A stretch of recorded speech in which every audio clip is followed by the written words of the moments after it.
Aku adalah Rani, seorang gadis yang tumbuh dengan keyakinan bahwa rumah paman dan tanteku adalah satu-satunya tempat yang tersisa untukku setelah orang tuaku meninggal. Tetapi semua keyakinan itu runtuh dalam satu pagi yang ganjil ketika paman Bima dengan wajah gelap dan nada suara yang dingin memintaku mengemasi barang-barang dan pergi dari rumah tanpa menjelaskan satupun alasan yang logis. Sementara Tante Mira berdiri di belakangnya dengan tatapan penuh penolakan, seolah aku ini beban yang selama ini mengganggu hidup mereka. Aku mencoba bertanya, apa kesalahanku?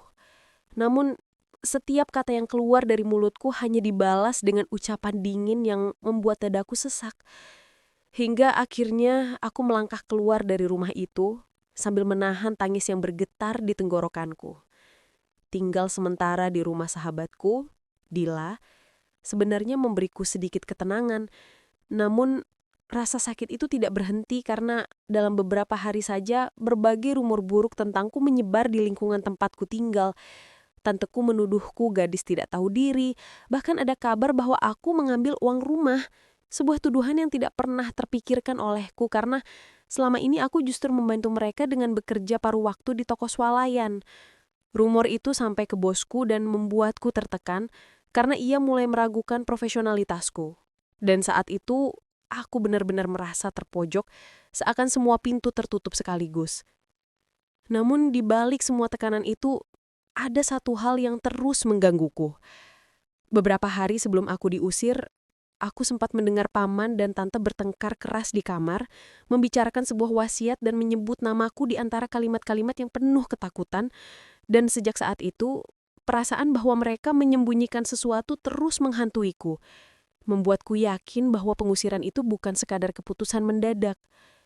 Karena didorong oleh rasa penasaran dan rasa sakit yang menumpuk, aku nekat kembali ke rumah mereka suatu sore ketika suasana tampak sepi, masuk lewat pintu samping yang dulu biasa kupakai. Dan dengan langkah gemetar, aku menuju kamar paman untuk mencari apapun yang mungkin menjawab semua ini, hingga mataku menemukan sebuah map kusam tersembunyi di bawah tumpukan baju dengan tulisan mencolok, wasiat keluarga hanya untuk Bima. Jantungku berdegup keras saat aku menyentuhnya. Tetapi belum sempat aku membukanya, paman mendadak memergokiku dengan amarah yang meledak-ledak, menuduhku mencuri, dan mendorongku keluar dari kamar sementara tante menarik lenganku kasar seperti aku penjahat di rumah itu. Dalam kekacauan itu, aku berteriak menantang mereka, mempertanyakan alasan penggusiran dan hubungan mereka dengan wasiat tersebut. Dan untuk pertama kalinya, aku melihat ketakutan yang sebenarnya di mata mereka sebelum kami semua terdiam karena suara ketukan keras di pintu depan. Pak RT muncul bersama seorang pria berjas rapi yang memperkenalkan diri sebagai notaris Hendra, yang mengatakan bahwa ia sudah berhari-hari mencari diriku untuk menyerahkan dokumen penting. Dan tanpa basa-basi, ia mengungkapkan bahwa ayah kandungku, almarhum Pak Surya, meninggalkan wasiat resmi yang menyatakan bahwa akulah satu-satunya ahli waris dari rumah yang selama ini kutinggali, tanahnya, serta sejumlah tabungan. Dan bahwa paman Bima hanya dititipkan untuk merawatku sampai aku cukup dewasa. Kata-kata itu membuat ruangan terasa berhenti berputar. Aku terpaku, paman jatuh duduk, dan tante menutupi wajahnya dengan kedua tangan sambil menangis. Namun aku tahu, itu bukan tangisan penyesalan, melainkan ketakutan karena sandaran hidup mereka selama ini, rumah itu ternyata bukan hak mereka. Notaris menjelaskan bahwa paman sengaja menyembunyikan wasiat itu, bahkan merahasiakan kematian ayahku yang sebenarnya disebabkan oleh penyakit kronis. Karena jika aku mengetahui semuanya, maka secara hukum rumah itu akan kembali menjadi milikku.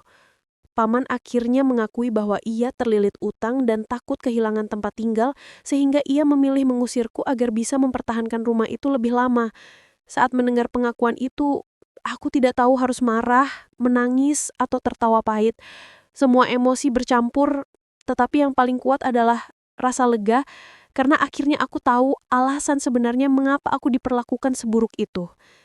Notaris menyerahkan dokumen resmi padaku, menyatakan bahwa hakku sah secara hukum, dan Pak RT meminta paman serta tante segera mengemasi barang-barang mereka sebelum proses administratif dilakukan. Berdiri di tengah situasi itu, Aku hanya bisa berkata pelan namun tegas bahwa aku tidak akan menuntut mereka ataupun membalas dendam, meskipun kebohongan mereka menghancurkan sebagian hidupku.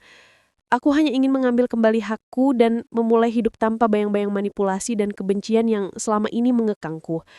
Akhirnya, paman dan tante meninggalkan rumah itu dengan kepala tertunduk, sementara aku memilih tidak tinggal di sana, melainkan kembali ke rumah sahabatku untuk merangkai hidup baru dari awal. Dan ketika matahari terbit keesokan paginya, aku menyadari bahwa terkadang orang mengusir kita bukan karena kita bersalah, melainkan karena mereka takut pada kebenaran yang kita pegang, kebenaran yang akhirnya mengungkap siapa yang sebenarnya mencintaiku dan siapa yang selama ini hanya memelukku demi kepentingan mereka sendiri.